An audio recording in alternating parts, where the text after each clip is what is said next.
All right, let's talk about a name I guarantee you've heard before. Machiavelli. For centuries, his name has pretty much been shorthand for cunning, cruelty, and the dark arts of power. But you have to wonder, is that really the whole story? I mean, you know what I'm talking about. When we call a politician or a boss or even that one villain on a reality show Machiavellian, we all know exactly what that means, right? It means they're ruthless, deceptive, manipulative. It's a serious insult. But today, we're going to pull that whole stereotype apart. We'll look at the actual man, the crazy world he lived in, and the desperate situation that led him to write his infamous playbook, The Prince. I mean, just stop and think about that for a second. 500 years. For half a millennium, this one guy's name has been a go-to word for political evil. That's an incredible legacy for sure, but it might just tell us a lot more about our own fears of power than it does about the man himself. So first things first, let's unpack how this myth even got started. How did the last name of a diplomat from Florence become, a playground taunt for a bad guy? Well, you won't believe how literal it was. As his work started to spread, especially in Protestant England, people started twisting his name into insults. Things like Mach evil and, my personal favorite, Match a villain. It got so bad that some people said his book, The Prince, was written by Satan's finger. So yeah, this wasn't some subtle academic disagreement. It was a total character assassination that completely separated the myth from the actual man, Niccolò Machiavelli. So, who was the man behind the myth? Because to really understand his work, you have to understand his life. And let me tell you, it was a complete roller coaster of power, prestige, and then a sudden, devastating crash.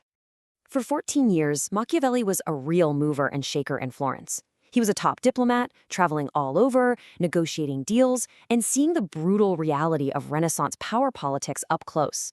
But in 1512, his entire world just fell apart.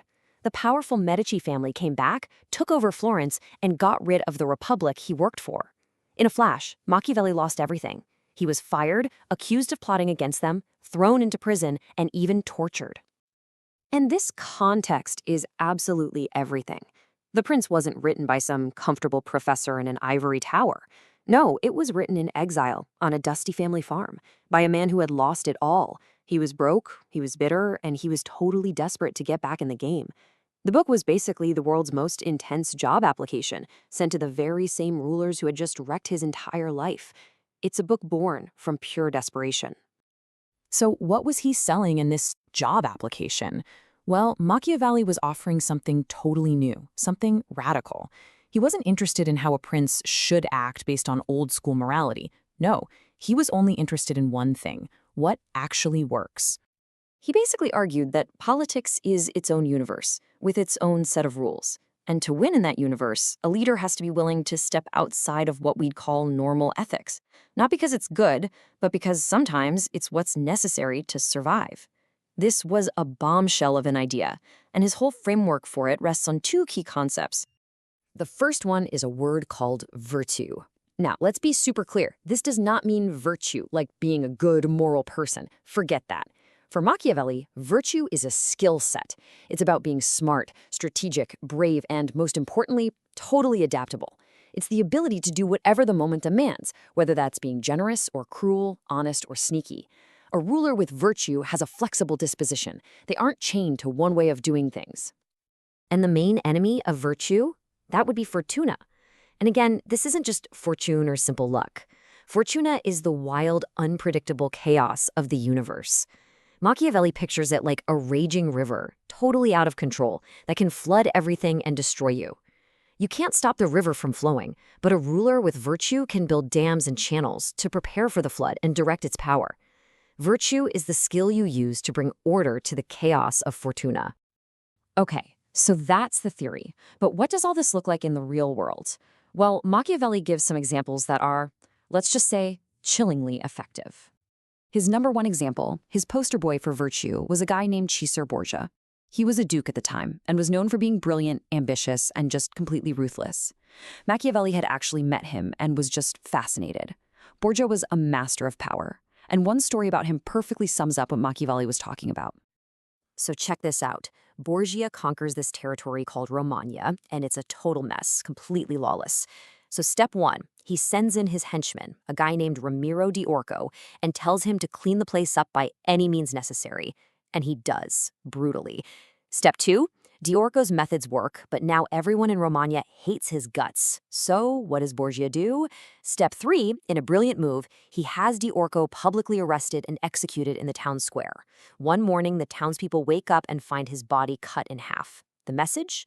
The cruelty was all di Orco's fault, and the just ruler, Borgia, has now punished him for it. And step four, the people were, as Machiavelli puts it, gratified and shocked. They loved Borgia for it. That, right there, is virtù in action, using cruelty like a surgeon's knife and then making sure none of the blame sticks to you. This kind of cold, calculated thinking leads us directly to the single most famous question in The Prince. It's a dilemma that leaders have been wrestling with forever, and Machiavelli's answer is what really sealed his reputation. His logic is just pure pragmatism. He says that love is unreliable. People are fickle. Their loyalty disappears the second things get tough. But fear's different. Fear is based on the threat of punishment, and that's something a ruler can always count on. Now, he's quick to add that a ruler should avoid being hated, but when it comes down to it, being feared is a much, much more stable foundation for power than being loved. So where does that leave us with this guy?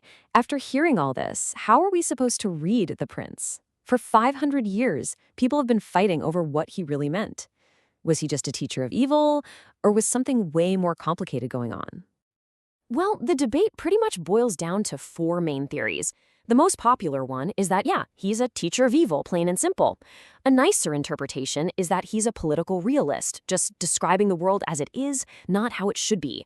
Then you get the more creative takes. Some people think he was a satirist, just using over-the-top examples to show how awful princes really are.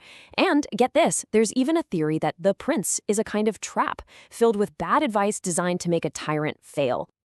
At the end of the day, that's the question that keeps bringing us back to Machiavelli, isn't it? Is his book a handbook for tyrants? Or is it just a brutally honest mirror, forcing us all to look at the uncomfortable truth of what power really about? Maybe the most unsettling thought of all is that it could be both. Thanks for joining us.